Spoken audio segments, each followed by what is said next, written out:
안녕하십니까. 여론의 모든 것 여론고수 시간입니다. 대한민국 아니 세계 최고의 명품 유튜브 방송을 위해서 뚜벅뚜벅 전진해 나가겠습니다. 여러분들 구독 많이 눌러주시고요.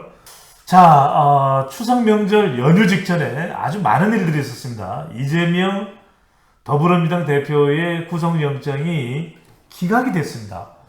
자, 이것도 앞으로 우리 정치판에 상당한 영향을 줄 텐데, 어떤 사람들은 리스크가 해제됐다 이렇게 얘기하는 사람도 있는데, 어떤 사람들은 아니 무슨 소리야, 오히려 구속이 돼버리면 그걸로 또 리스크가 상당히 또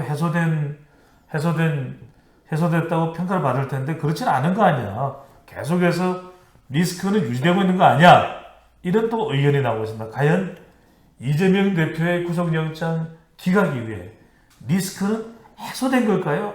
아니면 더 쌓여만 가는 걸까요? 홍 기자님, 네. 어떻게 되는 겁니까? 이게 리스트가 해소된 겁니까? 아니면 구속영장 기각 이후에 친명, 비명, 부도, 또 이재명 대표는 앞으로 더 재판을 더 받아야 되는 운명 해소가 안 된 겁니까? 그거 쌓인 겁니까? 뭡니까? 그 얘기하기 전에 제가 지금 기억이 좀 약간 가물가물해서 물어보는 건데, 예. 이재명 대표 국회에서 이제 그 체포동의안이 가결될 때 예. 반란표가 지금 몇 표라고 지금 계산이 됐죠? 39표인가? 글쎄요, 그렇게 이야기하는 또 분석도 대충 있고, 그렇게 예, 분석도 있고, 또 다른 분석은 뭐죠? 또 다른 분석은 조금 몇 표 차이가 있을 것이다.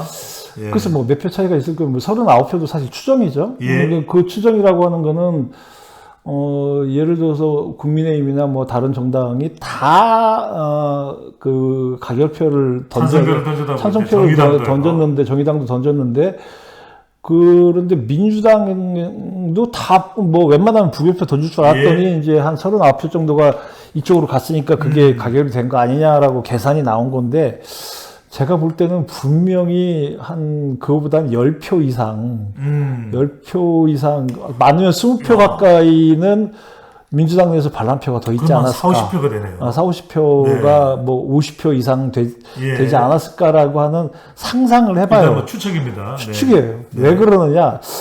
저는 사실은 이런 거 지나고 나면 사람들 그런 얘기 많이 하지만, 나는 부결될 줄 알았어. 나는 가결될 줄 알았어. 이렇게 얘기하죠. 어떻게 될 줄 알았어요? 그 전에? 저는 부결될 것 같았어요. 예. 저도 사실 부결될 줄 알았어요. 네. 왜 그러냐? 저는 국민의힘에서 오히려 부결표가 상당수 나올 거다라고 생각해요. 국민의힘에서 가결을 안 하고 오히려 부결시키자. 네, 부결시키자.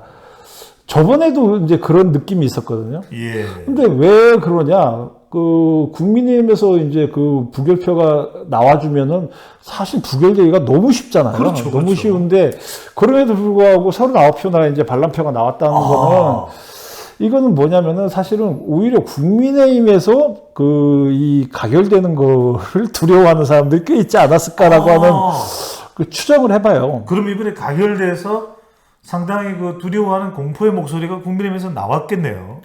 그렇죠. 그러니까 가결된 거가 이제 어떻게 보면은 속 시원한 일이긴 하죠. 예. 이 여권 입장에서 보면은 속 시원한 입장인데, 또 가장 여권으로서의 최악의 시나리오는 뭐라는 얘기가 계속 있어 왔느냐. 이러면서 이재명 리스크가 완전히 사라지는 거 아니냐. 이재명 대표가 만약에 이제 구속까지 됐다. 그래서 이제 더 이상 야당 대표로서의 그 역할을 할 수가 없다. 그러면은 이제 이 어떤 중도 온건파로 비상대책위원회가 만들어지면서, 예. 그 세력을 중심으로 이 민주당이 이재명 색깔을 완전히 빼고 새롭게 이제 총선에 임한다. 그럴 때는 지금 정부 여당이 별로 인기가 없는데, 어떻게 중도 온건 성격의 야당을 이길 수 있을까라고 하는 게 이제 최악의 시나리오라는 얘기를 했었는데, 그렇군요. 그런 부분을 이제 우려한 여당 의원들이 분명히 있었을 거다. 그렇게 된다면은 39표보다는 더 많이 나오지 않았을까. 근데도 불구하고 이제 이게 가결이 됐다. 그래서 이제 가결은 됐고, 구속영장은 기각이 됐습니다. 그렇죠. 그건데 이제 구속영장 기각까지는 또 이제 생각을 못 했겠죠. 많은 사람들이. 뭐 왜 그러냐면 국회에서 그 가결될 정도면 그리고 국회의원들 중에 그 이 변호사나 판사 출신들이 얼마나 많습니까? 그러니까 이 사람들도 다 어떤 법리적인 그 논리를 다 알고 예. 이걸 그 이제 투표 행위를 한 건데 이게 가결되면은 구속되는 거 아니냐? 구속으로 직결되는 거 아니냐? 더군다나 제1야당 대표인데. 예.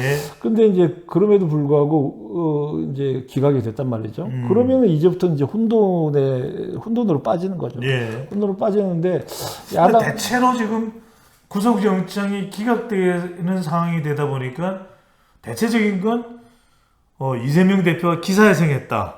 또 친명이 당을 이제는 완전히 주도권을 가질 수 있다. 대체로 이런 분석이 나옵니다. 그 지금 순간은 그렇죠. 예, 예. 지금 순간은 일단 이제 구속을 면했으니까. 그러니까요. 뭐 당연히 그런 얘기가 나오죠. 예. 하지만은 정치적으로는 상처뿐인 승리다. 아, 라고 볼 수도 있어요. 왜 그러냐면 법률적으로 무죄가 판결된 게 아니잖아요. 그렇죠. 그리고 그 판사의 기각하는 그 논리에서도 보면은 일부 이제 혐의가 인정되는 부분들도 네. 있었고 그러면은 재판으로 가면은 뭐 이게 깔끔하게 다 무죄다라고 과감히 누가 얘기할 수 있어요. 그렇죠. 유무죄를 다투는 건 아닙니다. 네. 그렇죠.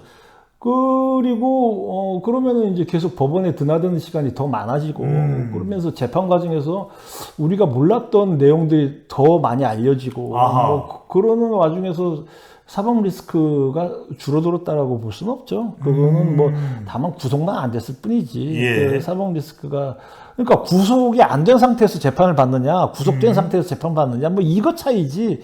사실 뭐 이 민주당의 승리라고 누가 뭐 과감하게 얘기할 수 있느냐? 그거는 뭐 약간 억측에 가까운 거죠. 그렇군요.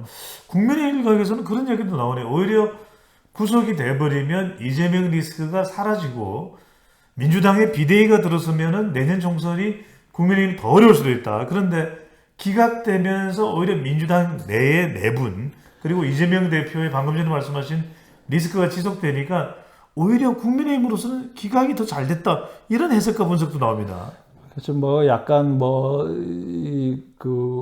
어떻게 보면 좀 옹색한 견해일 수도 있는데 예. 그럼에도 불구하고 현실은 현실이에요. 아. 뭐냐 이게 우리나라 그 정치사나 정당사를 볼 때 그 선거에서 승리하는 거 내지는 예. 뭐 지지율이 올라가는 거를 보면 자기가 잘해서 올라가는 경우가 거의 없잖아요. 상대방이 헛발질하니까 이제 올라가는 건데 그거를 뭐라고 그래요? 반사이익이라고 그렇죠. 그러죠. 네. 반사이익. 그러니까 우리나라 정당들은 서로 상대방의 헛발질과 상대방의 그 비호감에 따른 이제 반사이익에 따른 반사이익으로 네. 상당히 이득을 많이 봐왔는데 그런 식으로 따지면 반사이익이 없어진다. 아. 그러면은 그것도 이제 그 여당 입장에서는 좀 골치 아픈 현실일 수도 있는 거죠. 예. 근데 이제 그 반사이익은 계속 남아있을 수 있다. 왜 그러냐면 이재명 대표에 대한 그 최근의 여론사도 이제 그 구속영장 이 기각 이후에 나온 여론사들도 보면은 이 이 체포동의안 가결에 대해서도 잘했다라는 의견이 거의 과반수가 많이 나오지 않습니까? 뭐 그러니까 그걸로 봐서는 지금 뭐 이재명 대표에 대한 이 사법 리스크를 국민들이 깔끔하게 생각하지 않는 분들이 한 과반수는 된다. 뭐 그렇게 볼 수가 있죠. 네. 알겠습니다. 이재명 대표 구속영장 기각이 됐다고 해서 민주당에서는 검찰의 정치 보복, 야당 탄압의 실체가 드러났다. 이렇게 뭐 주장하고 있지만 오히려 이재명 대표의 앞으로의 재판 또 당내의 친명과 또 비명 사이의 다툼 이런 걸 생각해 보면 더 오히려 리스크가 커질 수도 있다라는 거, 커질 가능성도 있다라는 것을 분석을 해봤습니다. 지금까지 홍영림 기자와 함께했습니다. 저는 배초도사 배종찬입니다.